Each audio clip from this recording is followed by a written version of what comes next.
Galaxy News Hour live. ठगीको आरोप लागेका एकजना फरार व्यक्ति त्रिभुवन अन्तर्राष्ट्रिय विमानस्थलको उच्च सुरक्षा व्यवस्थालाई छलेर भाग्न सफल हुन्छन्। विदेशबाट आएका सुनसरीका रिजवान आलमलाई यसरी नाटकीय ढङ्गले भगाउन चाँजो पाँजो मिलाउने व्यक्ति हुन् मुस्लिम आयोगका अध्यक्ष समे मिया अन्सारी। यसका लागि अन्सारीले अत्यन्तै संवेदनशील मानिने विमानस्थलको विशिष्ट कक्षको प्रयोग गरेका छन्। विवादास्पद छविका अन्सारीले योजनाबद्ध तरिकाले विवादित व्यक्तिलाई प्रहरी र अध्यागमनको कारबाहीबाट जोगाउन गरेको यस प्रयासले संवैधानिक पदमा पुग्न मरिहत्ते गर्नेहरूले त्यो पद कसरी दुरुपयोग गरिरहेका छन् भन्ने पनि उदाङ्गो बनाएको छ। शक्तिको तुजुक देखाउने विशिष्ट व्यक्तिहरूले विमानस्थलको भिआइपी कक्षको दुरुपयोग गरेको यो पहिलो पटक होइन। यस्ता घटनाले रवाफ देखाउनकै लागि भिआइपीमा सूचीकृत हुन खोज्नेहरूको अन्तर्निहित उद्देश्य पनि स्पष्ट पार्छन्। तर कसलाई कुन आधार र प्रयोजनमा विमानस्थलको भिआइपी कक्ष प्रयोग गर्न दिने त्यसको कुनै स्पष्ट मापदण्ड छैन। यही छिद्रको प्रयोग गरेर भिआइपी कक्षको दुरुपयोग भइरहेको छ। विमानस्थलको अध्यागमन व्यवस्था देशकै सुरक्षासँग जोडिएको विषय हो। यसको दुरुपयोग गरेर अभियुक्त भगाउने संवैधानिक निकायका प्रमुखमाथि तत्काल छानबिन गर्नु जरुरी छ। ग्यालेक्सी न्युज आवर यही प्रकरणमा केन्द्रित हुनेछ। सत्ता गठबन्धनमा केन्द्रमा तालमेलको प्रयास भइरहँदा स्थानीय स्तरबाट आएका अवज्ञाका चेतावनी अनि प्रधान न्यायाधीशमाथि छानबिन गर्ने सांसदको बाजिएको स्वार्थ सम्बन्धी सामग्री पनि प्रस्तुत गर्नेछौँ।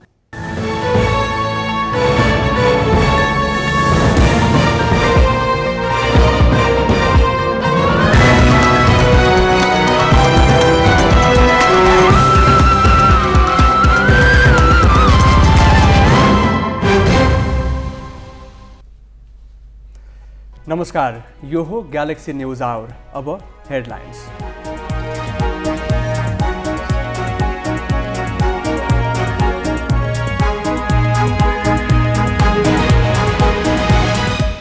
मुस्लिम आयोगका अध्यक्ष अन्सारीद्वारा फेरि संवैधानिक अङ्ग प्रमुखको हैसियत दुरुपयोग। अध्यागमन कानुन उल्लङ्घन गरी विवादित व्यक्तिलाई एयरपोर्टबाट भगाए। गठबन्धन दलबीच केन्द्रमा तालमेलको कसरत भइरहँदा स्थानीय स्तरबाट अवज्ञाको चेतावनी। सभापति देउवाकै जिल्लामा गठबन्धन नगर्ने काङ्ग्रेसको निर्णय। खटपटको 5 महिनापछि अर्थमन्त्री र गभर्नर एउटै मञ्चमा। अर्थतन्त्रको अवस्थाबारे मतभेद कायम। अधिकारी भन्छन् समस्यामा छौं, शर्मा भन्छन् ठिक भइसक्यो। रुसका पूर्व राष्ट्रपति मिखाइल गोर्बाचोभको अन्त्येष्टि। पुटिन प्रशासनले दिएन राजकीय सम्मान।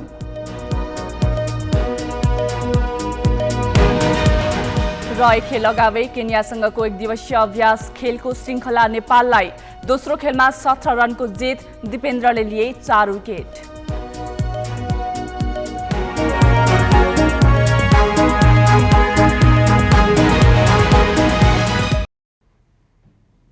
महाभियोग सिफारिस समितिले निलम्बित प्रधान न्यायाधीश चोलेन्द्र शमशेर राणालाई बोलाएर 2 दिन बयान लिइसकेको छ। प्रतिनिधि सभाले गठन गरेको 11 सदस्यीय समितिमा महाअभियोग प्रस्तावमा हस्ताक्षर गर्ने 5 जना सांसद छन्। यस्तै अदालतमा विचाराधीन रहेको ललिता निवास जग्गा घोटाला प्रकरणमा जोडिएका एमाले सांसद विष्णु पौडेल पनि सोही समितिमा बसेर राणाको बयान लिइरहेका छन्। राणाले आफूमाथि महाअभियोग आउने मुख्य कारणमध्ये एक बताएको ललिता निवास जग्गा घोटालाकै आरोपित छानबिन समितिमा बसेर कसरी निष्पक्ष भूमिका खेल्छन् भनेर प्रश्न उठेको छ। गत फागुन 1 गते सत्तापक्षका 98 सांसदले प्रधान न्यायाधीश चोलेन्द्र शमशेर राणा विरुद्ध 21 बुँदे महाभियोग प्रस्ताव संसद सचिवालयमा दर्ता गराए। फागुन 22 मा प्रतिनिधि सभाले गठन गरेको 11 सदस्यीय महाभियोग सिफारिस समितिमा 5 जना त हस्ताक्षरकर्ता सांसद नै छन्। प्राकृतिक न्यायको सिद्धान्तले आफ्नो मुद्दामा आफै न्यायाधीश हुन पाइँदैन भनिन्छ। तर महाभियोग प्रस्तावमा हस्ताक्षरकर्ता सांसद नै समितिमा बसेपछि बयान दिन गएका राणाले उनीहरूको भूमिकामाथि पटक पटक प्रश्न उठाएका छन्। हाम्रो न्यायिक प्रणालीमा स्वच्छ सुनवाईको व्यवस्था हुनको लागि जसले आरोप लाउँछ उही चाहिँ न्यायाधीश हुँदैन। यो एउटा चाहिँ जसले आरोप लगाउनु भएको छ उहाँहरू आफै नै यसैमा बसेर म चाहिँ निर्णय गर्छु भनेर बस्नु हुँदा त अब मैले यो चाहिँ योभन्दा बढ्ता म मान्यज्यूहरूलाई म भन्दिनँ। अझ यस महाभियोग प्रकरणमा ललिता निवास जग्गा घोटाला प्रत्यक्ष जोडिएको राणाको दलिल छ। हालको सत्ता गठबन्धनमा रहेका माधव नेपाल र बाबुराम भट्टराई विरुद्ध अख्तियारले मुद्दा नचलाएपछि त्यस विरुद्ध परेको रिटको अन्तिम सुनवाई हुनै लाग्दा आफूलाई हटाउन महाभियोगको अस्त्र चलाएको राणाले समिति समक्ष नै बताएका छन्। त्यही समितिमा छन् एमाले उपाध्यक्ष विष्णु पौडेल र तिनकै छोरा नवीन पौडेलका नाममा बालुवाटार ललिता निवासको 8 आना सरकारी जग्गाको लालपूर्जा बनेको छ। ललिता निवास घोटालामा जोडिएका पौडेलले राणाको बयान कुन नैतिकताले लिँदैछन् भन्ने एउटा प्रश्न छ। उनैलाई त्यस भूमिकामा एमाले किन पठायो भन्ने अर्को सवाल पनि सँगसँगै उब्जिन्छ। एमाले नेता भने सत्तापक्षले जति गल्ती आफूले नगरेको भनेर उम्किन्छन्। हामीले महाभियोग जसले लगायो तिनैले फेरि बयान लिने सांसद कोही पनि पठाएको छैन। जसले महाभियोग लगाए दूषित मनसाका साथ तिनैले अहिले अभियुक्तसँग बयान लिन गएका मान्छे नै तिनै छन्, तर हाम्रो त्यस्तो छैन। राणामाथिको छानबिनलाई न राजनीतिक दलले गम्भीरताका साथ लिएको देखिन्छ न त समितिमा रहेका सांसदहरूले नै। महाभियोग यही महिनाभित्र टुङ्ग्याउनु पर्ने भएकाले यसै पनि समयको चाप छ। तर बिहिबार 2 घण्टा मात्र बयान लिएर 3 दिनपछि बैठक बोलाएर समितिले यसलाई खासै महत्त्व नदिएको सन्देश प्रवाह गरेको छ। आफूलाई नैतिकता र दायित्वको कसीमा राखेर विवादरहित तवरमा जिम्मेवारी पूरा गर्नेतिर कसैको ध्यान देखिँदैन। अझ आफै महाभियोग प्रस्ताव ल्याएर बयान लिनु त उनीहरूले संवैधानिक अधिकार नै ठानेका छन्। संविधान सम्मत भएको हुनाले हामीलाई समितिको सदस्य राखेको हो। संविधानभन्दा माथि उहाँ पनि हुन पाउनुहुन्न। संविधानमा नभए त हामी बस्दैनौँ नि। संविधानमा राख्न पाइने प्रावधान भएको हुनाले हामी त्यसमा बसेको हो होइन। अब यो त सभामुखले हाउसले अनुमोदन गरेका कुरालाई उहाँले यसमा भएन भने गल्ती प्रमाणित गर्न सक्नुहुन्छ। उहाँ त बयान दिइराख्नु भएको छ नि। उहाँ त के भन्दाखेरि एक किसिमको दोषी मान्छे ठहरिनु भएको छ। त्यसकारण हामीले महाभियोग प्रस्ताव दर्ता गरेका छौँ। जो हामी छौँ होइन त, हामी त नियम अनुसार छौँ, कानुन अनुसार छौँ, संविधान अनुसार छौँ। एकातिर अर्कोतिर एउटा प्राकृतिक न्यायको सिद्धान्त के पनि हुन्छ भने कतिपय ठाउँमा चाहिँ कस्तो हुन्छ भने जस्तो सम्बन्धित आफ्नो मुद्दामा आफै मुद्दा हेरेका प्र्याक्टिस पनि हुन्छ नि त। त्यो हुँदै हुन्न भन्ने हुन्न, तर यो मुद्दाको हिसाबले हाम्रो त भएन। यो महाभियोग सम्बन्धित विशेष व्यवस्था हो नि। समिति गठन भएको 6 महिना पुग्न लाग्दा पनि काम थालेको 3 साता मात्र हुँदैछ। 11 सदस्यीय समितिका अधिकांश सदस्यको राणासँग स्वार्थबाजी नै देखिन्छ। यसले छानबिनको निष्पक्षतामा सधैँ प्रश्न उठाउने त ठाउँ बनेकै छ। गम्भीर विचलन र विवादमा मुछिएका प्रधान न्यायाधीश माथिको महाभियोगलाई दलका नेताहरूले कति हलुका ढङ्गले लिएका छन् भन्ने पनि छर्लङ्ग पार्छ। क्यामेरामा योगेश लामाका साथ बासु खड्का, ग्यालेक्सी पोके, काठमाडौँ।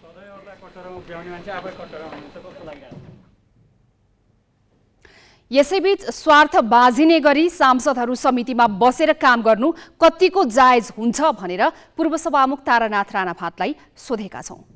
अब जानेर हो नजानेर हो, प्रधान न्यायाधीश चाहिँ त्यो न्यायाधीशहरू अनि त्यहाँ वरिष्ठ वकिलहरू सबै मिलेर यो गन्जागोलको स्थिति आएको अलिकति लामै समय भयो। यो चेक एन्ड ब्यालेन्समा चल्ने मुलुक होइन, यो प्रभावमा चल्ने मुलुक।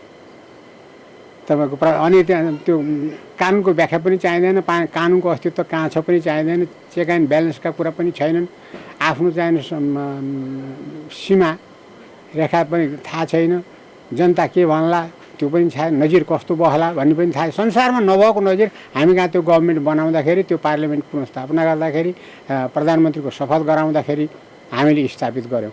प्रवेश गर्नै नहुने, हात हाल्नै नहुने ठाउँहरूमा हामी हात हाल्न पुग्छौँ। मुलुकको व्यवस्थालाई, मुलुकको संविधानलाई, त्यो संविधान अन्तर्गत बनेको सम्पूर्ण चाहिने उसलाई व्यवस्थापनलाई हामी व्यवस्था गरेर स्वार्थका निम्ति, मोलाइजाका निम्ति जब खेलहरू हुन्छन् अनि हाम्रो बदनाम संसारभरि बदनाम हाम्रै हुन्छ।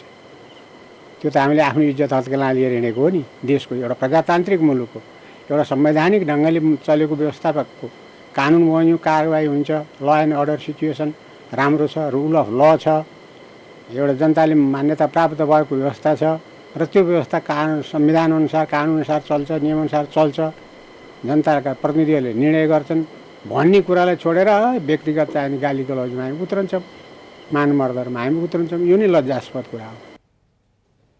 लोकतन्त्र र न्याय निरूपण विधि र प्रक्रियाको अर्को नाम हो। अझ न्यायिक प्रक्रियामा त छानबिनकर्ताको नैतिकता र निष्पक्षतालाई आधारभूत शर्त नै मानिन्छ। त्यसैले महाअभियोग होस् वा अन्य संसदीय छानबिन नै किन नहोस्, त्यहाँ रहने छानबिनकर्ताको स्वार्थ हेरेर मात्र छनौट गर्नुपर्नेमा राजनीतिक नेतृत्वले निकै हल्का रूपमा यस प्रक्रियालाई लिएको देखिएको छ। यसले नतिजा जे आए पनि सधैँभर विवादित बनाइराख्न सक्नेछ। अब केही न्युज संक्षेपमा। नेकपा एमालेका अध्यक्ष एवं पूर्व प्रधानमन्त्री केपी शर्मा ओलीले कार्यकर्तालाई हिंसामा उत्रिन प्रोत्साहित गर्ने अभिव्यक्ति दिएका छन्। ओलीले आज सुनसरीको दुहबीमा आयोजित कार्यक्रममा निर्वाचनमा धाँधली भए प्रतिवादमा उत्रिन कार्यकर्तालाई निर्देशन दिए। उनले स्थानीय तह निर्वाचन धाँधली गरेर एमालेलाई हराइएको भनी मङ्सिर 4 गतेको निर्वाचनमा पनि प्रहरी प्रशासनको बलमा बुथ कब्जा हुन सक्ने भएकाले कार्यकर्तालाई गणेउला जस्तो पछि हट्ने होइन, डस्न तयार हुन भनेका हुन्। ओली यसअघि पार्टी कार्यकर्तालाई अरिङ्गाल बन्न निर्देशन दिएपछि विवादित भएका थिए। नेपाली कङ्ग्रेसका महामन्त्री गगन थापाले मङ्सिर 4 गतेको निर्वाचनपछि नेपाली कङ्ग्रेसकै नेतृत्वमा सरकार बन्ने दाबी गरेका छन्। काङ्ग्रेस महामन्त्री थापाले प्रशासन व्यवस्थापन र विकास केन्द्रले आज काठमाडौँमा गरेको कार्यक्रममा काङ्ग्रेसले निर्वाचन जित्नेमा कुनै शङ्का नरहेको बताए। सिट बाँडफाँड टुङ्गिएपछि उम्मेद्वार तय गर्न केन्द्रित हुने उनको भनाइ छ।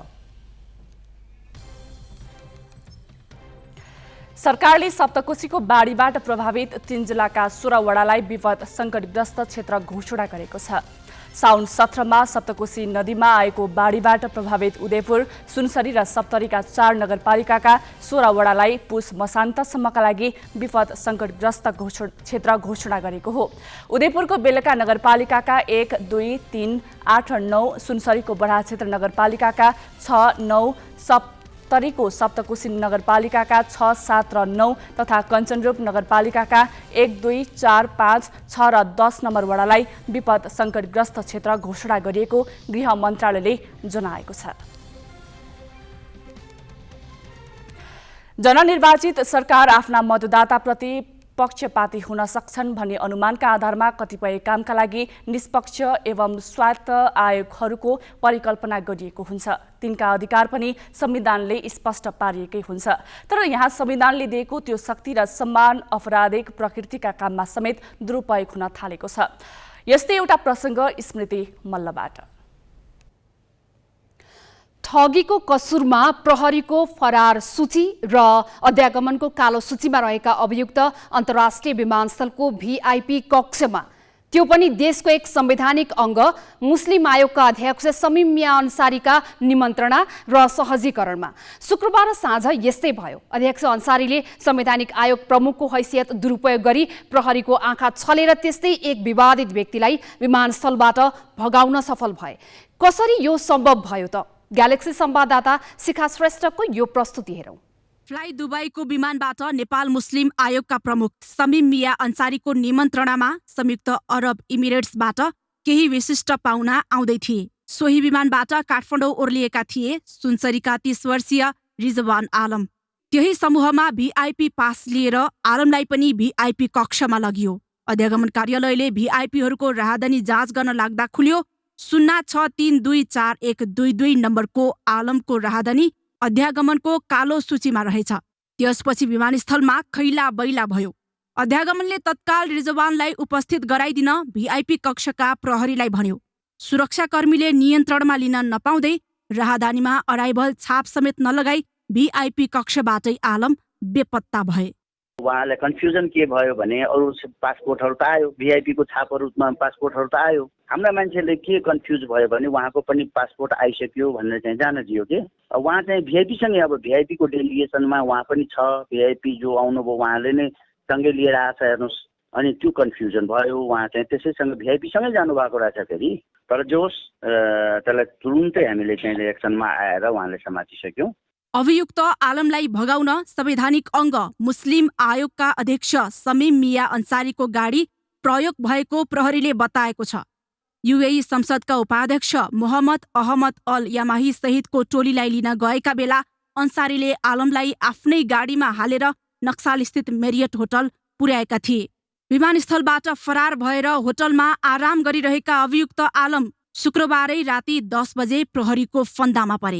आलमको खोजी गर्न त्रिभुवन अन्तर्राष्ट्रिय विमानस्थल अध्यागमन कार्यालयले पत्र पठाएपछि काठमाडौँ उपत्यका अपराध अनुसन्धान कार्यालयको टोलीले पक्राउ गरेको हो। निजी व्यक्तिलाई हिजो उपत्यका अपराध अनुसन्धान कार्यालयको प्रहरीद्वारा नियन्त्रणमा लिएर आज 5 जिल्ला प्रहरी परिसर काठमाडौँमा थप अनुसन्धान तथा कारबाहीको लागि पत्रचार भएर निजी व्यक्तिलाई अहिले यहाँ हाम्रो अफिसमा जिल्ला प्रहरी परिसर काठमाडौँ ल्याइएको छ। अब भोलि निज उप थप अनुसन्धान तथा कारबाही प्रारम्भ हुनेछ। राहदानी जाँच नगराई आलम युवैबाट आएका संसदका उपाध्यक्ष लगायतसँग भिआइपी कक्षमा प्रवेश गरेका थिए। अध्यागमन कार्यालयका अनुसार दुबईबाट आएका आलमलाई लिन मुस्लिम आयोगका अध्यक्ष शमीम मिया अन्सारी भिआइपी कक्ष गएका थिए। युएई संसदका उपाध्यक्ष यमाहीलाई लिन गएका बेला अन्सारीले आलमलाई आफ्नै गाडीमा हालेर होटल पुर्याएको प्रहरी अनुसन्धानबाट खुलेको छ। आलमसहित 3 जना विरुद्ध 1 करोड 68 लाख रुपैयाँ ठगी गरेको कसुरमा कारबाहीका लागि गत कार्तिकमा प्रहरीमा जाहेरी परेपछि प्रहरीको फरार सूची र अध्यागमनको कालो सूचीमा थिए। यस घटनाले अन्तर्राष्ट्रिय विमानस्थलको कडा सुरक्षालाई उदाङ्गो बनाएको छ भने अभियुक्तले शक्तिको आडमा विमानस्थलको भिआइपी कक्ष कसरी दुरुपयोग गरिरहेका छन् भन्ने पनि छर्लङ्ग भएको छ। शिखा श्रेष्ठ, काठमाडौँ। संवैधानिक हैसियत दुरुपयोग गरेकामा गत स्थानीय चुनावमै विवादित भएका मुस्लिम आयोगका अध्यक्ष शमीम मिया अन्सारी अहिले अर्को गम्भीर प्रकरणमा मुछिएका छन्। संवैधानिक पदमा हुँदा होस् या नहुँदा अनेकौं विवादित प्रकरणमा जोडिएका अन्सारी राजनीतिक नेतृत्वको भने सधैँ रोजाइमा रहँदै आएका छन्। कतिसम्म भने मुस्लिम आयोगको अध्यक्ष बनाउँदा योग्यतामाथि प्रश्न उठिरहेकै बेला राजनीतिक नेतृत्वको जोडबलमा संसदीय अनुमोदन नभई उनलाई नियुक्त र शपथ गराइएको थियो। ठगी मुद्दामा फरार रहेका भनिएका रिजवान आलमलाई विमानस्थलको भिआइपी कक्ष प्रयोग गरेर भगाएको भनेर यतिबेला मुस्लिम आयोगका अध्यक्ष शमीम मिया अन्सारी विवादमा तानिएका छन्। विमानस्थलको अध्यागमनले राहदानी जाँच गर्नु अघि नै उनलाई भगाएको आरोप अन्सारीमाथि छ। यद्यपि अन्सारीले आरोपको खण्डन गर्दै आलमसँग कुनै सम्बन्ध नरहेको भनेका छन्।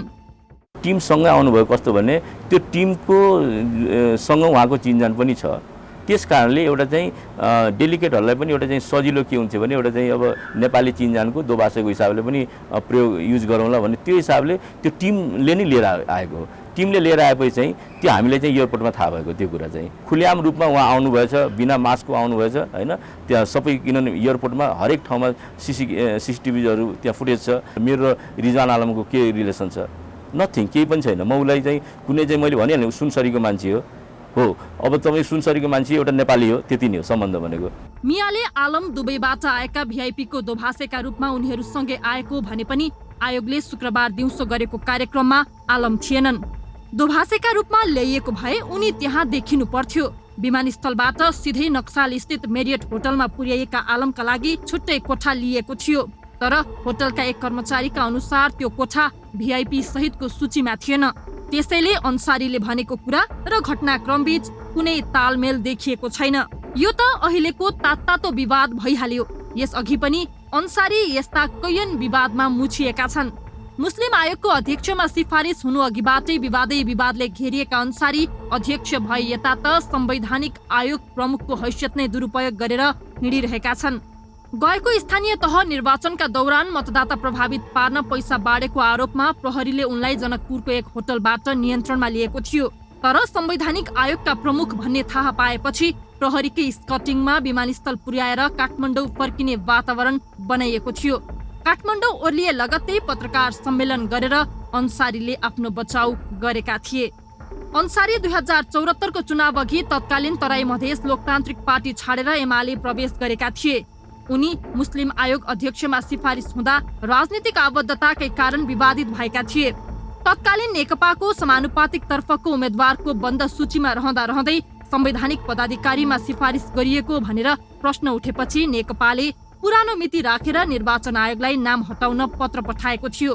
आयोगले भने त्यसको 2 दिन अघि नै संसदीय सुनवाई समितिलाई अन्सारी तत्कालीन नेकपाको 374 नम्बरको केन्द्रीय सदस्य रहेको र एमालेका तर्फबाट प्रतिनिधि सभा सदस्यका लागि उम्मेद्वारको अन्तिम बन्द सूचीमा नाम रहेको खुलाई पठाएको थियो। अर्थात् सुनवाई समितिले छानबिन गर्दासम्म आयोगको अध्यक्ष हुन नमिल्ने अन्सारीलाई रातारात योग्य बनाउन नेकपा भित्रको एमाले खेमा लागेको थियो। त्यसो त संसदीय सुनवाईका क्रममा उनको शैक्षिक प्रमाणपत्र र नागरिकतालाई लिएर पनि उजुरी परेका थिए। तर 45 दिनभित्र सुनवाईको प्रक्रिया नसके स्वत अनुमोदन हुने कानुनी क्षेत्रबाट उनी 2075 चैतमा संसदीय अनुमोदन बिनै मुस्लिम आयोगको अध्यक्ष बने। उनको शपथ लगत्तै सर्वोच्चमा रिट पनि दायर भयो, तर अहिलेसम्म निर्णय भएको छैन। अन्सारीले राज्यका विभिन्न पदमा नियुक्ति खाएका छन्, तर उनका हरेक नियुक्ति र कार्यव्यवहार विवादै विवादले घेरिएका छन्। म विवादमा पर्ने होइन, मैले भने नि म आफूले मैले राम्रो गरौँ भन्ने मेरो चाहिँ चाहना हुन्छ। कानुनभन्दा माथि कोही पनि छैन हैन, यो देशमा कानुनभन्दा माथि कोही पनि छैन। मैले कानुनलाई हातमा लिएर अथवा चाहिँ आफ्नो पदीय मर्यादा विरुद्ध मैले केही पनि काम गरेको छैन। अहिले मैले यो टिम मैले व्यक्तिगत मेरो घरको कामको लागि बोलाएको होइन। अहिले विमानस्थल जस्तो संवेदनशील स्थलमा कानुनको धज्जी उडाउँदै संवैधानिक पदको दुरुपयोग गरेर उनले कालो सूचीमा रहेका फरार अभियुक्तलाई बचाउने कोसिस गरेका छन्। क्यामेरामा सञ्जय घिमिरेका साथमा सृजना घिमिरे, ग्यालेक्सी 4K, काठमाडौँ।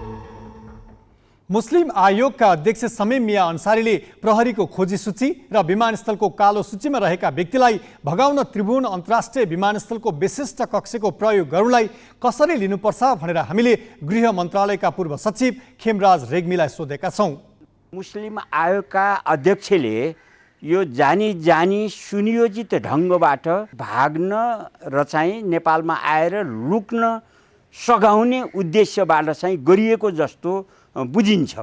त्यो व्यक्ति र चाहिँ आयोगको अध्यक्षको बिचमा कुनै सम्पर्क नभइकन र ती मान्छे यहाँ आइसकेपछि यहाँ म चाहिँ पक्राउ पर्छु र त्यो चाहिँ पक्राउ हुनबाट बस्ने उपायको रूपमा मुस्लिम आयोगका अध्यक्षलाई चाहिँ प्रयोग गरेको जस्तो चाहिँ देखिन्छ। किनभनेदेखिलाई चाहिँ भिआइपी रुमबाटै उसलाई पनि चाहिँ बाहिर निकालिनु र चाहिँ अध्यक्षकै गाडीमा होटेलसम्म पुर्याइनु र होटेलबाट चाहिँ बेपत्ता हुनु भनेको यो सबै चाहिँ मिलीभगतमा सुनियोजित ढङ्गबाट गराइएको चाहिँ हुनुपर्छ। त्यसो हुनाले यो चाहिँ गम्भीर चाहिँ फौजदारी अपराध हो। यो त्यसो हुनाले यो कुरामा यसको सत्य तथ्य यथार्थ के हो भन्ने कुरा चाहिँ राज्यले मुस्लिम आयोगका अध्यक्षलाई नै नियन्त्रणमा लिएर सोधपुछ गरेर अनुसन्धान गरेर सत्य तथ्य चाहिँ कुरा पत्ता लगाउनु पर्ने हुन्छ। यदि यो उहाँकै हैन सक्रियतामा चाहिँ भगाइएको हो लुकाइएको हो भने उहाँ पनि फौजदारी कानुन अन्तर्गत सजायको भागी हुनुपर्छ। सिआइबीले यसमा राम्रो अनुसन्धान गरेर सत्य तथ्य पत्ता लगाएर कारबाही गर्ने स्थिति हुन्छ। किनभने यो चाहिँ न त संसदसँग न कसैसँग चाहिँ अनुमति लिनुपर्ने, खालि सरकारलाई जानकारी दिनुपर्छ, सिआइबीले चाहिँ अनुसन्धान गर्न सक्छ। जब संवैधानिक पदाधिकारीले संवैधानिक आयोगको गरिमा र मर्यादा राख्न सक्दैनन् भने त्यो अवश्य पनि छानबिनको विषय बन्नुपर्छ। सम्बन्धित निकायको त्यसमा ध्यान जाओस्। अब केही न्युज संक्षेपमा। विद्युत प्राधिकरणका कार्यकारी निर्देशक कुलमान घिसिङले 5 वर्षपछि वार्षिक 2 खर्ब रुपियाँ भन्दा बढीको बिजुली निर्यात गर्ने बताएका छन्। प्राधिकरणका कार्यकारी निर्देशक घिसिङले देशभित्र खपत गरेर बाँकी रहेको बेच्दा पनि वार्षिक 2 खर्ब भन्दा बढीको बिजुली निर्यात गर्न सकिने बताए। प्राधिकरणले जेठ 19 देखि भारतीय बजारमा प्रतिस्पर्धी दरमा बिजुली बेच्दै आएको छ। साउन महिनामा मात्र 1 अर्ब 83 करोड 88 लाख रुपियाँको विद्युत निर्यात गरेको प्राधिकरणले जनाएको छ। प्राधिकरणले देशभित्र खपत बढाउने कार्यक्रम पनि अगाडि बढाएको छ। देशभित्र अहिले 95% जनतामा बिजुली पुगेको र बाँकी 5%मा 2 वर्षभित्र पुर्याउने प्राधिकरणले बताएको छ। पोखरा महानगरपालिका प्रमुख धनराज आचार्यले 100 दिनमा गरेका कामको विवरण सार्वजनिक गरेका छन्। आचार्यले आज पत्रकार सम्मेलन गरी 100 दिनमा 100वटा काम गरेको बताएका छन्। उनले जेठ 12 गते कार्यभार सम्हालेका थिए। आचार्यले आफ्नो खर्चमा फूल रोपेको विषयलाई उपलब्धिको पहिलो बुँदामा राखेका छन्। महानगरले नियमितता प्रदान गर्ने कृषि तथा फलफुलका बिरुवा वितरण, जनप्रतिनिधि तथा कर्मचारीलाई नेतृत्व विकास तालिम, वृक्षारोपण, फुटबल प्रतियोगिता आयोजना, सांस्कृतिक कार्यक्रमलाई आर्थिक सहायता दिएको विषय उपलब्धिमा समेटिएको छ। रुसका पूर्व राष्ट्रपति मिखाइल गोर्बाचोभको आज अन्त्येष्टि गरिएको छ। उनलाई अन्तिम श्रद्धाञ्जली दिन हजारौं रुसी नागरिक राजधानी मस्कोमा घण्टौँसम्म लामबद्ध थिए। गोर्बाचोभको अन्त्येष्टि राजकीय सम्मान बिना नै गरिएको छ। राष्ट्रपति भ्लादिमिर पुटिन पनि अन्त्येष्टिमा सहभागी भएनन्। पुटिन अत्यन्तै व्यस्त भएकाले सहभागी हुन नसकेको उनको सचिवालयले जनाएको छ। लामो समयदेखि बिरामी रहेका 91 वर्षीय गोर्बाचोभको 4 दिनअघि निधन भएको थियो। 20औं शताब्दीका अत्यन्तै प्रभावशाली राजनीतिज्ञ मान्ने गोर्बाचोभलाई शीत युद्धलाई शान्तिपूर्ण रूपमा अन्त्य गरेको श्रेय दिने गरिएको छ। पश्चिमा राष्ट्रहरूले गोर्बाचोभको प्रशंसा गरे पनि उनको गलत नीतिका कारण तत्कालीन सोभियत संघ टुक्रिएको भनी रुसभित्रै आलोचना हुने गरेको थियो। देश छाडेर भागेका श्रीलङ्काका पूर्व राष्ट्रपति गोटाबाया राजपाक्से स्वदेश फर्किएका छन्। अस्थायी भिसामा थाइल्यान्डमा बस्दै आएका राजपाक्से सिङ्गापुर हुँदै स्वदेश फर्किएका हुन्। श्रीलङ्कामा आर्थिक सङ्कटका कारण आन्दोलन चर्किएपछि उनी 7 साता अघि भागेका थिए। विदेशी मुद्राको सञ्चिति घटेपछि खाद्यान्न र इन्धनको चरम सङ्कटका कारण श्रीलङ्कामा 3 महिना अघिदेखि सरकार विरोधी प्रदर्शन चर्किएको थियो। सोही कारण राजपाक्से भागेर मालदिप्स हुँदै सिङ्गापुर पुगेका थिए। उनले 1.5 महिना अघि उतैबाट सभामुख समक्ष इमेल मार्फत राजीनामा दिएका थिए। श्रीलङ्काली रक्षा मन्त्रालयका प्रवक्ताका अनुसार राजपाक्सेलाई पूर्व राष्ट्रपतिका रूपमा सुरक्षा उपलब्ध गराइनेछ। राजपाक्सेको स्वदेश फिर्ती रणिल विक्रमासिंघे नेतृत्वको सरकारलाई चुनौती हुन सक्ने विश्लेषण गरिएको छ। कांग्रेस नेतृत्वको 5 दलीय गठबन्धनमा यता केन्द्रमा तालमेलका लागि सिटको हिसाब किताब चल्दैछ। उता स्थानीय स्तरमा भने केन्द्रको तालमेल नमान्ने भनेर भटाभट एकपक्ष निर्णय गरिदिएछन्। विस्तृत नवराज पाण्डेबाट। नेपाली कांग्रेसले साउनको पहिलो साता सम्पन्न केन्द्रीय समिति बैठकबाट सत्ता गठबन्धनका दलसँग आसन्न निर्वाचनमा तालमेलको निर्णय गर्यो। निर्णय कार्यान्वयनका लागि प्रधानमन्त्री निवासमा 1 महिनादेखि निरन्तर जसो गठबन्धनका नेताहरूको बैठक बसिरहेको छ। 165 क्षेत्रमा 234 सिटको दाबी परेकाले भागभण्डा मिलाउन गठबन्धनलाई निकै सकस परिरहेका बेला नेपाली कांग्रेसभित्र भने तालमेल बिनै निर्वाचनमा प्रतिस्पर्धा गर्नुपर्ने आवाज बढ्न थालेको छ। कांग्रेसका केही जिल्ला कार्य समितिले त एक्लै प्रतिस्पर्धा गर्नुपर्ने निर्णय नै गरिसकेका छन्। प्रधानमन्त्री एवं नेपाली कांग्रेसका सभापति शेरबहादुर देउवाले मङ्सिर 4 गतेका लागि तय निर्वाचनमा गठबन्धन गरेर प्रतिस्पर्धा गर्ने निर्णय पार्टीको कार्यसमितिबाट साउन 2 मै गराएका थिए। उनी अहिले सिट बाँडफाँड मिलाउन व्यस्त छन्।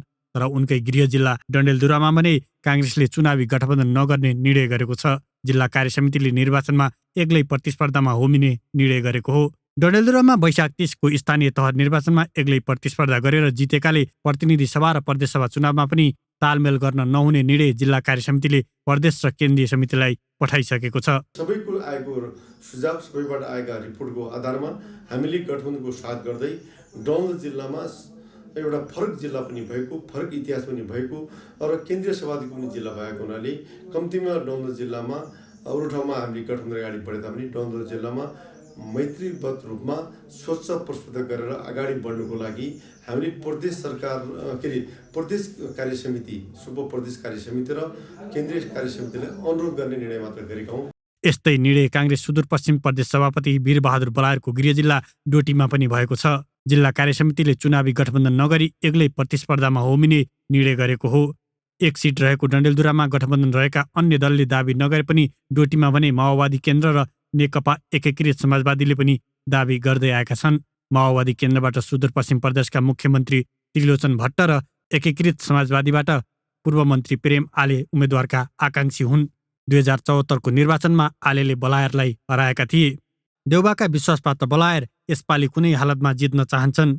एमाले फुटेको र स्थानीय तह निर्वाचनको परिणाम पार्टीको पक्षमा आएको पृष्ठभूमिमा बलायरले कांग्रेसबाट आफूलाई बलियो दावेदारका रूपमा अगाडि सारेका छन्। उनकै चाहना अनुसार जिल्ला कार्य समितिले तालमेल नगर्ने निर्णय गरेको हो। स्थानीय तह निर्वाचनमा अन्य सबै दलको भन्दा कांग्रेसको मत धेरै आएकाले एक्लै प्रतिस्पर्धा गर्ने निर्णय गरेको जिल्ला तहका नेताको भनाइ छ। त्यसका विरुद्धमा त्यसलाई उल्लङ्घन गर्दै मैले स्थानीय तहमा पनि मैले त्यो गठबन्धनको कुरालाई अगाडि बढ्न दिएन। हामीले कांग्रेस स्वतन्त्र रूपले पार्टीका हिसाबले डोटी मा चुनावमा गयो र त्यसको परिणाम डोटी कङ्ग्रेसले, डोटीका सम्पूर्ण जनताहरूले कङ्ग्रेसको पक्षमा देखाउनु भयो र त्यसै गरी यो अब आउने चुनावमा पनि त्यही किसिमले नेपाली कङ्ग्रेस सम्पूर्ण डोटीका साथीहरू युनाइटेड भएर गठबन्धनका विरुद्धमा उभिएर कङ्ग्रेसको टिकटमा मतदान गर्ने उहाँहरूको इच्छा छ। काङ्ग्रेसले गठबन्धनमा 100 सिट दाबी गरेको छ। दाबी गरेको सङ्ख्यामा सिट नपाउने अवस्थामा गठबन्धन गर्न नहुने दबाव काङ्ग्रेस नेतृत्व सामु अन्य जिल्लाबाट पनि आएको छ। जिल्ला ब्युरोको सहयोगमा अङ्गराज नेउपाने, ग्यालेक्सी फोकी, काठमाडौँ। काठमाडौँ उपत्यकाका नदी क्षेत्र दिन प्रतिदिन साँघुरिँदैछ। 2021 सालको नापीमा स्पष्ट किटान भएका नदी क्षेत्र 2032-33 सम्म आइपुग्दा साँघुरिन पुगे। बुढा नीलकण्ठ नगरपालिका 9 स्थित धोबी खोलाले छाडेको करिब 37 रोपनी जग्गा व्यक्ति र संस्थाले कब्जा नै गरेर पूर्जा नै लिएका छन्। मालपोत नापी विभाग समेत मिलेर खोलाको जग्गा सोधभर्ना भन्दै व्यक्तिको कित्तामा मिसाएको बारे सरकारले छानबिन समिति नै बनाएर अध्ययन गरे पनि अहिलेसम्म कसैलाई कारबाही गरिएको छैन। अख्तियार दुरुपयोग अनुसन्धान आयोग पनि यसबारे मौन देखिएको छ। मुलुकी देउहानी संहिता 2074 को दफा 306 र 307 ले सरकारी सार्वजनिक जग्गा कसैले पनि च्याप्न र आफ्नो कित्तामा घुसाउन पाउँदैन। कानुनले सार्वजनिक जग्गा संरक्षणको दायित्व स्थानीय तहलाई दिएको छ। सार्वजनिक सम्पत्ति अतिक्रमणमा परेमा जिल्ला प्रशासन कार्यालयले पनि 15 दिनको म्याद दिएर हटाउन नसक्ने होइन। कानुनमा स्पष्ट रूपमा यो व्यवस्था हुँदाहुँदै पनि काठमाडौँ महाकाल स्थित धोबी खोलाको 37 रोपनी जग्गामा पहुँचवालाको रजगज छ। 37 रोपनी मध्ये अधिकांश जग्गाको पूर्जा व्यक्तिले बनाइसकेका छन्। नापी कार्यालयले अध्यावधि गरेको पछिल्लो नक्सा हो यो। यस नक्सामा किता नम्बर 173 155 उल्लेखित ठाउँ धोबी खोलाले छाडेको नदी उकास जमिन हो। ग्यालेक्सीले प्राप्त गरेको कागजात अनुसार किता नम्बर 173 रहेको नदी उकास जग्गा 354, 355, 357, 356, 358, 351, 227, 228, 103, 265, 306, 279, 272, 262, 93, 186, 42, 46, 47 र 185 ले आफ्नो कित्तामा घुसाइसकेका छन्। आश्चर्यको कुरा, व्यक्तिले आफ्नो कित्तामा घुसाउँदा पनि सार्वजनिक जग्गा बाँकी नै देखिन्छ। अब फिल्डमा हेरौँ। फिल्डमा तिलको दाना अट्ने जमिन पनि बाँकी छैन। यस ठाउँको 8 रोपनी 10 आना जग्गा व्यक्तिले आफ्नो नाममा दर्ता गरेर पूर्जा नै लिइसकेका छन्। पूर्जा नभएको जग्गामा पनि विभिन्न व्यक्ति र व्यापारिक संस्थाहरूले कब्जा जमाएका छन्। अतिक्रमणकारीले टहरा बनाएर रेस्टुरेन्ट, गाडी मर्मत केन्द्र, ग्यास डिलर, मासु पसल आदिलाई भाडामा दिएका छन्। यसबाट झण्डै 44 करोड राज्य स्रोत अपचलन भएको सरकारले बुझाएको प्रतिवेदनले नै भन्छ। त्यस ठाउँको नदी उकास जमिन कसरी कब्जा हुन थाल्यो भनेर अर्को नक्सा हेरौँ। यो निजी तथा आवासीय विद्यालय सङ्घ प्याप्सनका पूर्व अध्यक्ष विजय सम्बाहाङफेले सञ्चालन गरेको लोयल्टी एकाडेमी रहेको क्षेत्र हो। यहाँ पनि धोबी खोलाको नदी उकास जमिनमा सम्बाहाङफे लगायतले कब्जा जमाएका छन्। सम्बाहाङफेले 4 रोपनी भन्दा बढी जमिन आफ्नो नाममा दर्ता गराएको खुलेको छ।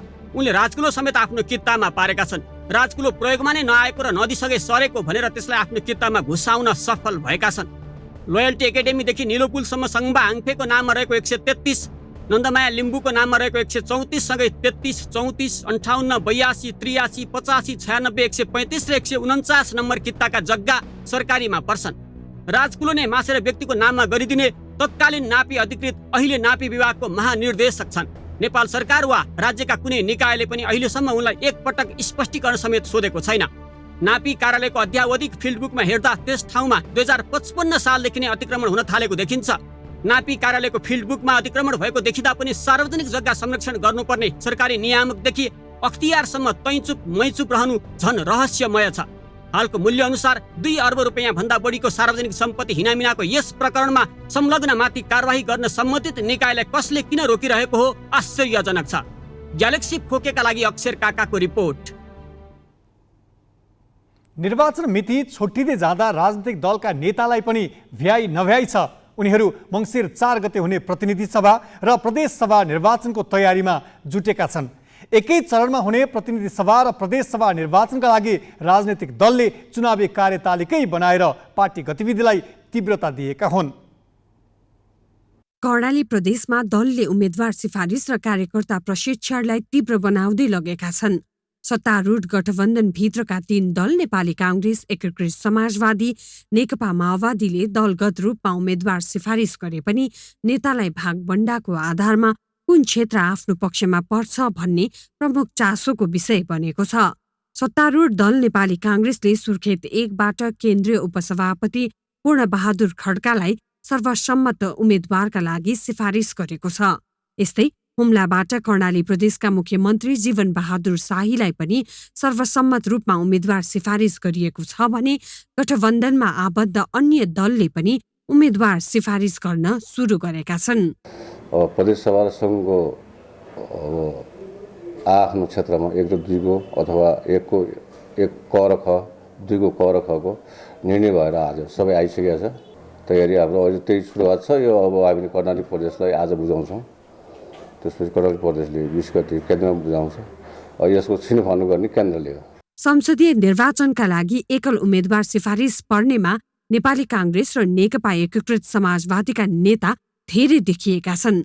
प्रदेशको उम्मेद्वार सिफारिसमा नेकपा एकीकृत समाजवादीले पार्टी उपमहासचिव प्रकाश ज्वालालाई सल्यानबाट उम्मेद्वार सिफारिस गरेको छ। समाजवादीले कर्णाली प्रदेश अध्यक्ष अमर बहादुर थापालाई दैलेख 1बाट प्रतिनिधि सभाको उम्मेद्वारमा सिफारिस गरेको छ। यता माओवादी केन्द्रबाट अर्थमन्त्री जनार्दन शर्मा, पूर्व मुख्यमन्त्री महेन्द्र बहादुर शाही, पूर्व मन्त्री शक्ति बस्नेत लगायतका नेतालाई उम्मेद्वार बनाउने तयारी भएको छ। माओवादीले भदौ 25सम्म उम्मेद्वार टुङ्ग्याउने गरी छलफललाई अघि बढाएको छ। हामीले चुनावी कार्यक्रमहरूका साथ निर्वाचन क्षेत्रीय निर्वाचन परिचालन कमिटीका बैठकहरू, समन्वय कमिटीका बैठकहरू, गाउँपालिकाका बैठकहरू, वडा र स्थानीय तहसम्मका सबै स्थानीय स्तरका सबै बैठकहरू सञ्चालन गरेर चुनावी अभियानमा सिङ्गो पार्टी एक ढिक्का भएर लाग्ने गरी हामी काम अगाडि बढाइरहेका छौँ। एमाले केन्द्रीय कमिटीले भदौ 22 गतेसम्म उम्मेद्वार सिफारिस गरिसक्न निर्देशन दिए अनुसार उम्मेद्वार टुङ्ग्याउन आन्तरिक छलफललाई अघि बढाएको छ। कर्णालीमा नेकपा एमाले सत्ता गठबन्धनका उम्मेद्वारहरूको स्थिति हेरेर आफ्ना उम्मेद्वार छनौट गर्ने रणनीति बनाएको छ। प्रतिनिधि सभातर्फ 12 र प्रदेश सभातर्फ 24 सिट रहेको कर्णालीमा सुर्खेत र दैलेखमा प्रतिनिधि सभातर्फ 2-2 र प्रदेशतर्फ 4-4 वटा निर्वाचन क्षेत्र छ। अन्य जिल्लामा 1 प्रतिनिधि र 2 प्रदेशसभा निर्वाचन क्षेत्र रहेको छ। प्रदेशका अधिकांश जिल्लामा प्रमुख 3 दल एमाले, माओवादी र कांग्रेस बीचमा नै कडा प्रतिस्पर्धा हुने देखिएको छ। राजनीतिक परिवर्तनसँगै एमाले एकातिर र अन्य 3 दल अर्कोतर्फ हुँदा जित सुनिश्चित हुने आशमा सत्ता गठबन्धनबाट उम्मेद्वार बन्नेमा होडबाजी देखिन थालेको छ। ग्यालेक्सी 4Kका लागि सुर्खेतबाट क्यामेरामा विकास खत्रीका साथ सुदीप पुरीको रिपोर्ट। सुदूरपश्चिम प्रदेशमा गौरा पर्वको रौनक छाएको छ। भदौ शुक्ल पञ्चमीदेखि आरम्भ हुने सुदूरपश्चिमेलीहरूको महान पर्व गौराको मुख्य दिन आज अठवाली अर्थात् दुर्वाष्टमी पर्व हर्षोल्लासका साथ मनाइएको छ। दार्चुला, बैतडी, डडेलधुरा सहितका पहाडी जिल्लामा आजको दिन गौराको पूजाआजा गरेर स्थानीय गौरा देवीको मन्दिरमा जात्रा लाग्ने गर्दछ। काठमाडौँमा बसोबास गर्ने सुदूरपश्चिमवासीले पनि यो पर्व धुमधामका साथ मनाउँछन्। सुदूरपश्चिममा आज गौरा पर्व विशेष धुमधामका साथ मनाइँदैछ। सुदूरपश्चिममा विशेष रूपमा गौराको एउटा ऐतिहासिक महत्त्व पनि छ। यस विषयमा हामी जानकारहरूसँग कुराकानी गर्छौँ। हजुरको नाम भन्नु त? हजुर हजुरको नाम भन्नु न। म के बोल्नु बाबु, म त जान्नेत केही नौ रे। मेरो नाम धाना भट्ट हो। गौरा पर्व कस्तो लाग्छ तपाईँलाई? धेरै राम्रो, वर्ष दिनको चाडबाड हो, धेरै राम्रो हुन्छ। अब गौरा पर्वको अनि बेला हुन्छ, राम्रो हुन्छ। बिरुवा रुजाउँछौँ। हिजो बिरुवा रुजाए 5 अन्न रुजाउनु गुरुङ कलम भनेको के हो? बिरुवा भनेको के हो? बिरुवा भनेको 5 अन्न हुन्छ। 5 अन्न मिसाएर हम बिरुवा बनाएर रुजाउने। अनि रुजाएर आज धुने, हिजो धोया, आज हाम्रो खालामाको गौरा हुन्छ। यो खालामा हामीले रिटाउँछौँ, रमाइलो गर्छौँ, सबै दिदीबहिनी भेला हुन्छौँ। अनि अब यो गौराको परम्परादेखि हामीले यही चलन गरिरहेछौँ।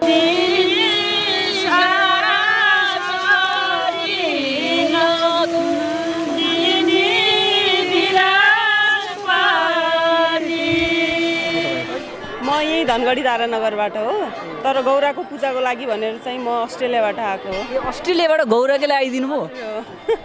कस्तो लागिरहेछ? एकदम रमाइलो लागिरहेछ। एकदम आफ्नो कल्चर जोगाउँदा एकदम खुसी लागिरहेछ। गौरामा खास चाहिँ विश्वास चाहिँ के हुँदो रहेछ? तपाईँले के पाउनु भएको छ? मलाई त्यति धेरै कुरा थाहा छैन। मेरो घरमा चाहिँ नि यो परम्परा हो, जोगाउनुपर्छ नानी भन्नुभयो, कुरा काट्नै सकिनँ। मैले आउने प्लान चाहिँ नि दसैँको बेला थियो, तर म तिहार के अरे गौराको बेला अलि अगाडि नै टिकट काटेर बरु धेरै नै बस्छु, गौराको पूजा गर्छु भनेर आयो। अब साँझ चाहिँ पूजा गरेर यो सप्तमी लगायौँ। आज पनि हामी दिनभरि व्रत छौँ। अहिले गौरा खेलाउने हो। अनि यो घर गएर आफ्नो श्रीमानलाई टिका लगाएर पुजेर हामीले प्रसाद चाखेर अनि मात्र हामीले आज दुधधाको लाउँछौँ। गौरा मनाइराख्नु भएको छ यहाँहरूले होइन? गौरा खास चाहिँ किन मनाइन्छ? यो सन्तानहरू सबैलाई राम्रो होस्, शान्ति मिलोस्, देशमा पनि शान्ति होस् होइन, बालबच्चा सबको शान्ति होस्, वृद्ध महिला पुरुषलाई शान्ति होस्, अनि अरू मध्यम महिला पुरुषलाई शान्ति होस् भनेर शान्तिको कामना गर्न यो साल आएका छौँ। पहिला त आफ्नो सन्तानको लागि र आफ्नो घर परिवारको लागि थियो। अहिले हामी सबै जनताहरू, दिदी बहिनी दाजुभाइमा शान्ति मिलोस्, राम्रो होस्, गौरा पर्व हामीले सधैँ मनाउन पाऊँ भनेर खुसीले हर्ष उल्लासका साथ आएको यहाँ। फल फालिराख्नु भएको छ होइन?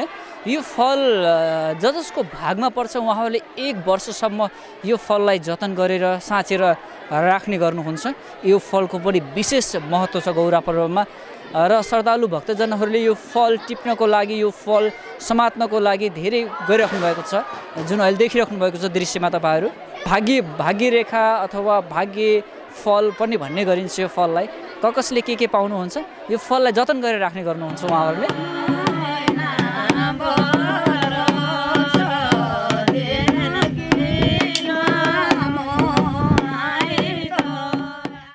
गौरा पर्वले धार्मिक आस्था, विश्वास र सद्भाव मात्र होइन, गौरा पर्वमा व्रत बस्नाले इष्ट कुल प्रसन्न हुने र शान्ति सुख समृद्धि छाउने जनविश्वास रहँदै आएको छ। गौरा पर्वले सबैमा सुख शान्ति छाओस्। क्यामेरामा पुष्क नेपालीको साथमा ईश्वर जैसी, ग्यालेक्सी फोके, धनगढी।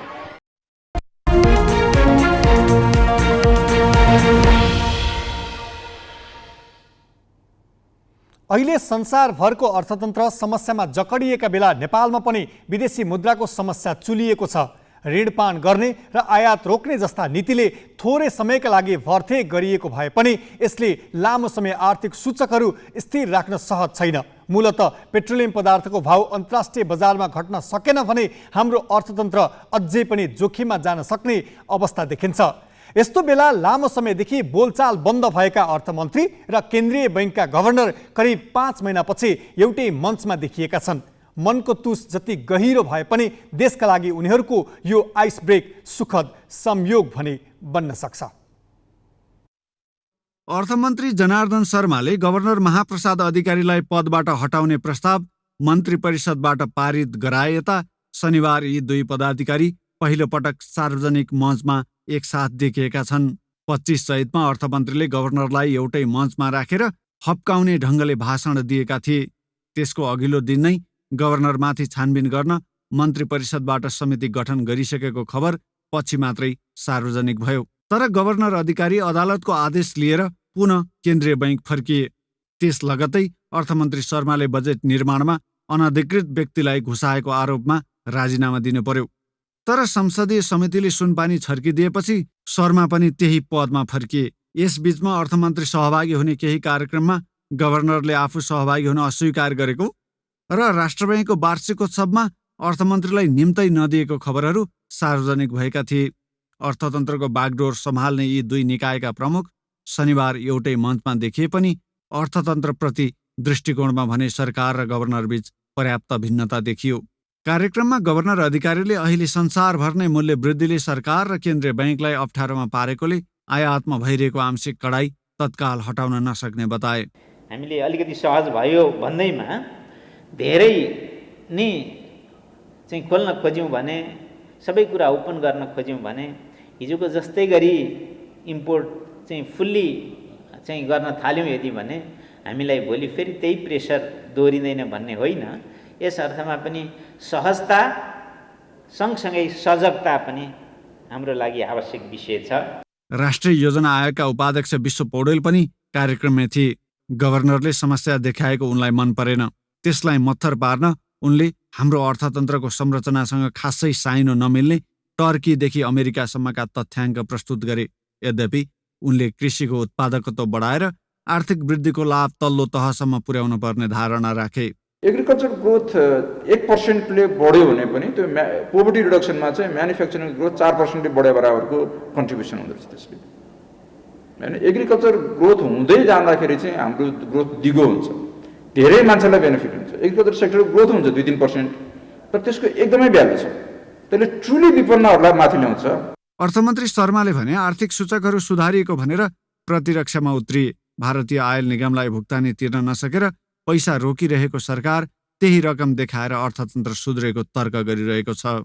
नेपाल श्रीलङ्का नै हुन्छ, नेपालको अर्थतन्त्र अब मतलब समाप्तै हुन्छ भनेर धेरै ठुला आवाजहरू निस्किए। हामीले केही निर्णयहरू गऱ्यौँ, होसियारी अपनायौँ र त्यसले गर्दाखेरि हामीले अर्थतन्त्रको मतलब बिग्रिन दिएनौँ। विश्वमा आज जुन महँगी वृद्धि भएको छ, जुन रूपमा जुन खालको सङ्कटहरू आएका छन्, तर नेपाल जस्तो देशले यी कुराहरूलाई पनि सामना गर्दै हामीले अर्थतन्त्रको रक्षा गरेको कुरा पनि म यहाँहरूसँग राख्न चाहन्छु। मुलुकका सबै आर्थिक गतिविधि यिनै 3 तालुक निकायले नियन्त्रण गर्छन्।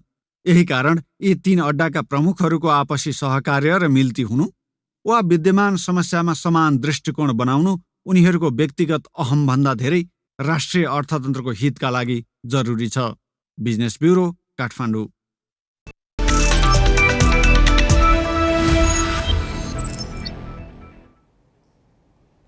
नेपालले केन्यासँगको एक दिवसीय अभ्यास खेलको श्रृङ्खला जितेको छ। आज भएको दोस्रो खेलमा केन्यालाई 17 रनले हराएर नेपालले एक खेल अगावै श्रृङ्खला जितेको हो। नेपालले दिएको 231 रनको लक्ष्य पछ्याएको केन्या 46 ओभर 3 बलमा 213 रनमा अल आउट भयो। रकिब पटेलले सर्वाधिक 81 रन बनाए। यस्तै कोलिन्स ओबुयाले 37, नेल्सनले 28 र जेरार्ड मुथुईले 20 रन जोडे। बलिङतर्फ दिपेन्द्र सिंह ऐरीले 4 विकेट लिए। यस्तै सोमपाल कामीले 3 तथा करण आदिल अन्सारी र पवन सर्राफले 1-1 विकेट लिए।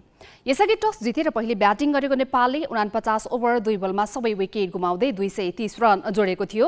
कप्तान रोहित पौडेलले 78 रनको अर्धशतकीय इनिङ्स खेले। उनले 94 बलमा 7 चौका प्रहार गरे। यस्तै देव खनाल 37, सोमपाल कामी 26, ज्ञानेन्द्र मल्ल 25, बसिर अहमेद 17 र आदिल अन्सारी 14 रनमा पेभिलियन फर्किए। सेमेनगोचे, विराज पटेल र नेहमिया ओधिएम्बोले 2-2 विकेट लिए। 3 खेलको एक दिवसीय अभ्यास श्रृङ्खला अन्तर्गत पहिलो खेलमा नेपाल 7 विकेटले विजयी भएको थियो। अन्तिम खेल सोमबार हुनेछ।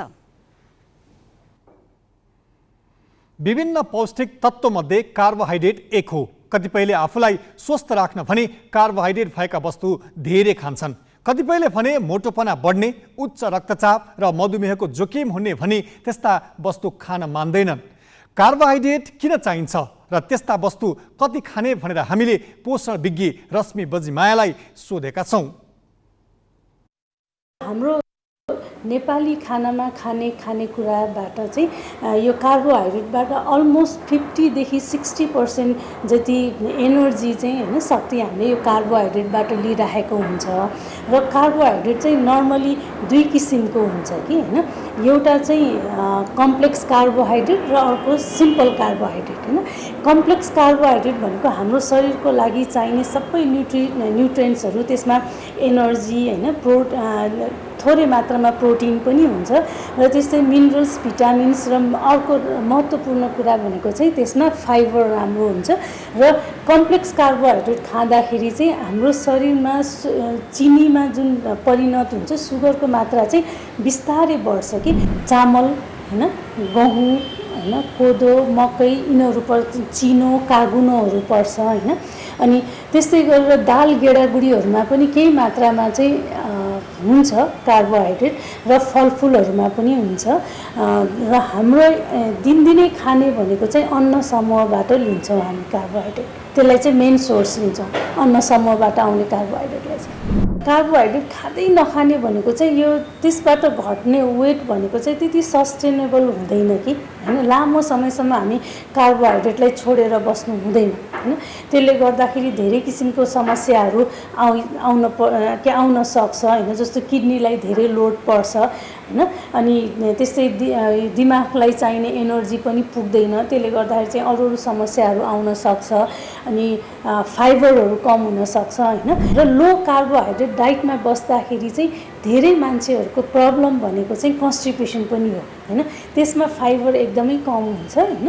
त्यो भएको हुनाले अब कतिपयले चाहिँ सप्लिमेन्टहरूमा यो सप्लिमेन्ट यो मल्टिभिटामिन्सहरू खाने अनि फाइबरको सप्लिमेन्टहरू खाने त्यस्तो गरिराखेको हुन्छ। तर नेचुरली पाउनु जस्तो राम्रो चाहिँ सप्लिमेन्टले चाहिँ त्यति राम्रो गर्दैन। त्यो भएको हुनाले चाहिँ हाम्रो लोकल्ली एभाइलेबल भएको होइन नेचुरल खाना खाँदाखेरि चाहिँ ब्यालेन्स रूपमा खाँदाखेरि कुनै पनि रोगसँग चाहिँ रोगबाट बच्न सक्छौँ होइन।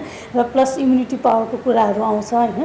त्यसलाई पनि हामीले प्रिजर्भ गर्न सक्छौँ। डायबिटिजको बिरामीहरूलाई चाहिँ कार्बोहाइड्रेट हामी कम कार्बोहाइड्रेट खान दिन्छौँ, त्यो पनि कम्प्लेक्स कार्बोहाइड्रेट दिनुपर्छ भने। तर कुनै कुनै बिरामीहरूलाई चाहिँ कार्बोहाइड्रेट जस्तो लिभरको बिरामीहरूलाई चाहिँ कार्बोहाइड्रेटको मात्रा चाहिँ अलिकति बढाउनु पर्ने हुन्छ कि होइन। त्यो चाहिँ बिरामीको कन्डिसन अनुसार पनि हुन्छ। तर यही यस्तै स्पेसिफिक कार्बोहाइड्रेट यो मान्छेलाई बढी चाहिने यो कम चाहिने त्यस्तो भन्ने हुँदैन। तर अन्डरवेट भएकोहरूलाई चाहिँ कहिलेकाहीँ त्यो कन्डिसन हेरेर चाहिँ मिलाउनु पर्ने हुन्छ। हामी ग्यालेक्सी न्युज आवरको अन्त्यमा छौँ। जाँदा जाँदै हेडलाइन्स।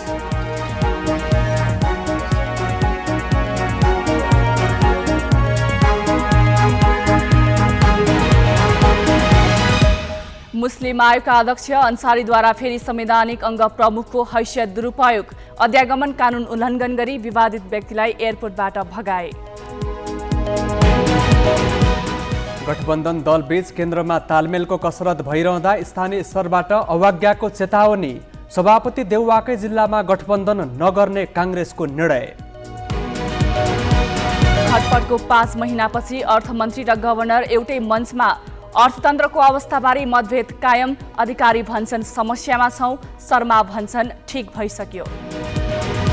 रुसका पूर्व राष्ट्रपति मिखाइल गोर्बाचोभको अन्त्येष्टि, पुटिन प्रशासनले दिएन राजकीय सम्मान।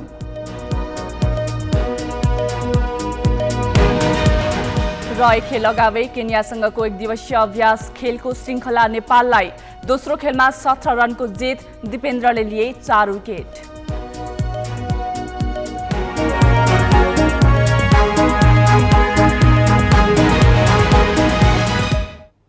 आजलाई ग्यालेक्सी न्युज आवर सकियो। नमस्ते।